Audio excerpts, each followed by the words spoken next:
I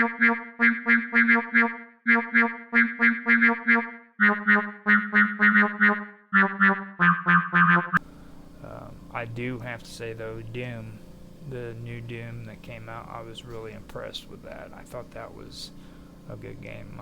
My son had gotten that for me for my birthday, and it took me almost a year before I played it. And then finally, when I did play it, it was a good game. So, if anything else, I think I've already suggested on here at one point that if you guys have the chance, buy that game and check it out. It's really good. The new one I was really impressed with because a lot of the older games, they have a tendency of really screwing them up when they make new versions of them, in my opinion. But they did a really good job of this game. I was really impressed after I played it, and I finished my Let's Play on it, and I'm gonna say it was a good challenge. It was worth playing. So that Fortnite and stuff like that, well, anyhow, let me go ahead and get into it even farther, and then I'll continue with that. Now, by the late 2000s, the gap between consoles and PC began to close. This is when it all started. Cross-platform play emerged as a major trend, enabling gamers on different systems to play together. Games like Fortnite and Minecraft epitomized the shift, fostering a unified gaming culture. Now, I could agree with that to some extent, but not really to all, because I do remember, like, we had a lot of issues when it came to Halo. I have two nephews. One had a PlayStation, and he was the son of one of my sisters, and then my other sister's son had an Xbox, and like they couldn't play with one another at their houses because Xbox would and PlayStation wouldn't allow the games to be played together on the same platform. Now they can do it now, don't get me wrong, but back whenever they're talking about, like here they're talking about in well, I guess it's by the late 2000s, yeah. Here and now they did it, but in the beginning you couldn't do it, and that was one issue. That was with Skyrim as well, I believe. Actually, I don't think you could play Skyrim multiplayer until here recently as well. And that right there was a big step from what I know. It really was a big step. So I thought they were talking about the early 2000s, but in the late 2000s, yeah. I do find 2-bit what it was before. So I think that's probably what it is. They got all these new mods for it. It's kind of weird because it seems like to me it's like playing, Minecraft on Elder Scrolls. It's just really strange when it comes to all that. So now this whole thing about mobile gaming, okay, the 2010s witnessed the explosion of mobile games thanks to smartphones and tablets. Titles like Candy Crush and Pokemon Go reached billions of players, democratizing access to games. However, the simplicity of mobile games meant they often complemented rather than competed with console and PC titles. I really don't know about all that. I know that I still haven't played Candy Crush. I know a lot of people do that. I'm not a big fan of Candy Crush.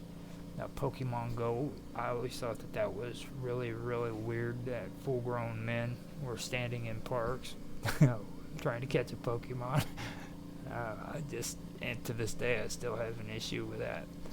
Um, and don't get me wrong, I've actually gotten to where I enjoy playing Pokemon now.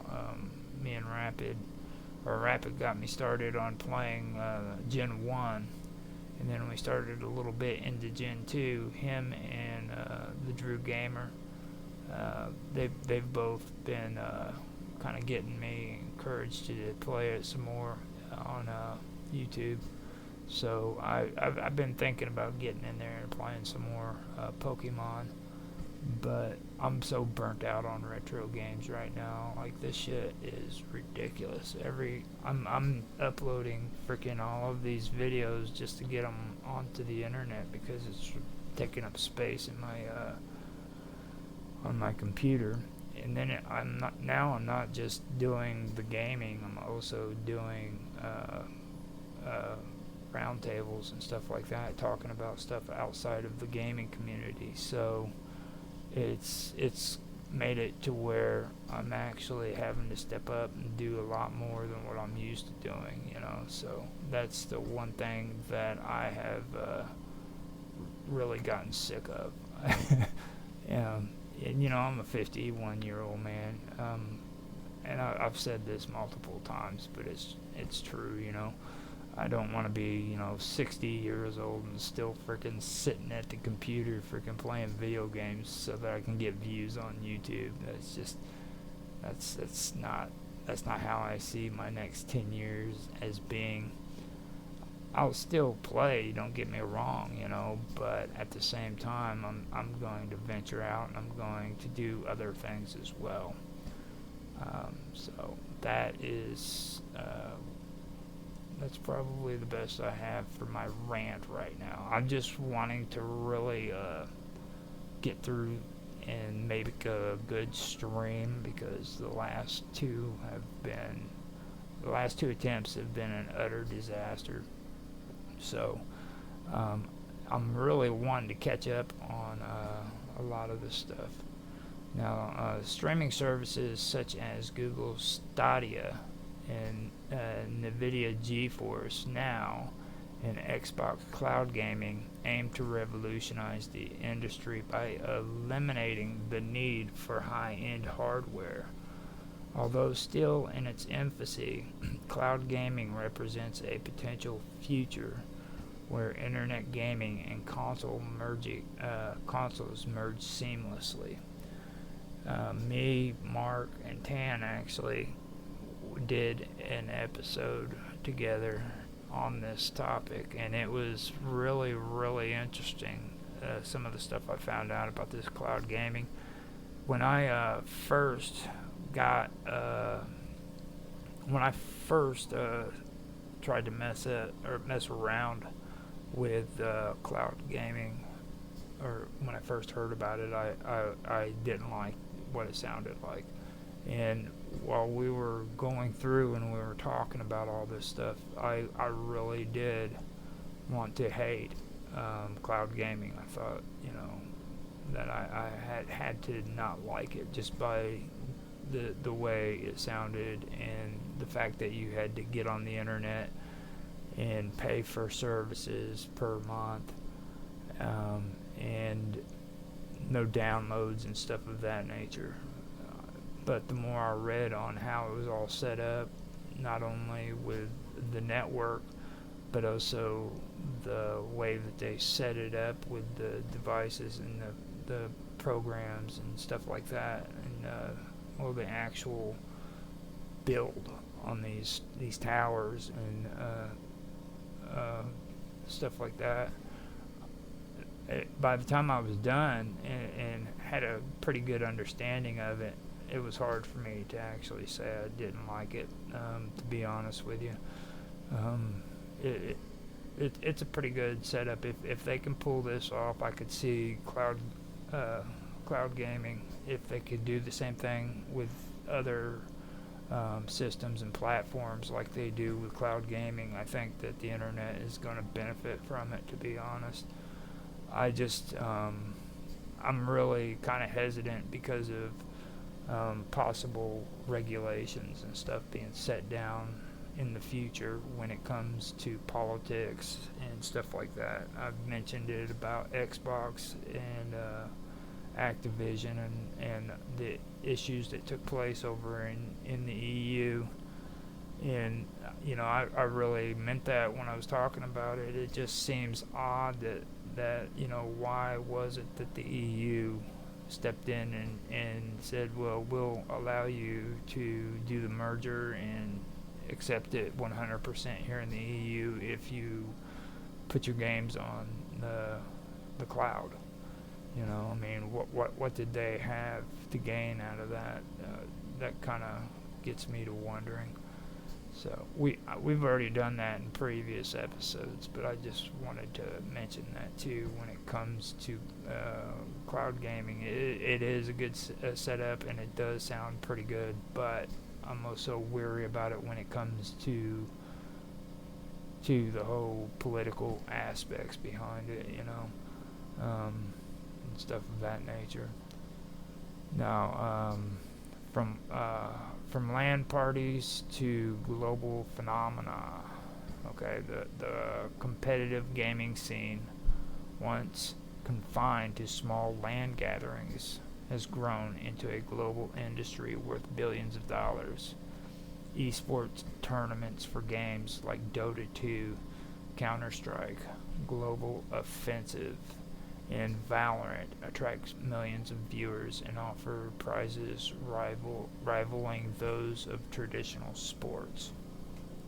And I'm still trying to figure out who or what team won the Valorant 2004 tournament that took place, and I still haven't gotten around to do that. I believe it was Valorant. I'll have to go back and check. I apologize for that. I was going to do it, but a whole bunch of crazy stuff happened when it came to these gaming streams, like I just explained recently. Now, I also want to mention something about Dota 2. Dota 2 can kiss my ass. I would never freaking recommend that anybody plays Dota 2. Dota 2 is a bulky, horrible freaking game. All right. Now the computer that I'm on, it's not a bad computer. Not by any means. Okay. But I've actually gotten on there recently just to see what it was like compared to the last time I got on here, which was like maybe about 4 or 5 years ago, and the servers are still horrible. They freeze up because so many people are going in there to fight. They have no proper way of freaking actually getting you to where you're able to learn how to play the game. And if you don't play good on that game, they will literally freaking ban you. They will ban you because you suck at playing Dota 2. Okay? I mean, there's no other games that I've ever played where they will literally ban you because you can't play good. And that really is freaking, that's really arrogant. I don't support games like that. I will never support games like that. So that's the one thing I did want to point out there. Like I said, I've never really gotten into Counter-Strike or Global Offense. Valorant, I've been kind of curious about getting into that, but I'm not really wanting to get too curious about it. I finally did play For Honor. I wanted to check that out. It's been years that I've been wanting to play that game too. I gave it a try. That was pretty cool. It had the fighting capabilities where you can actually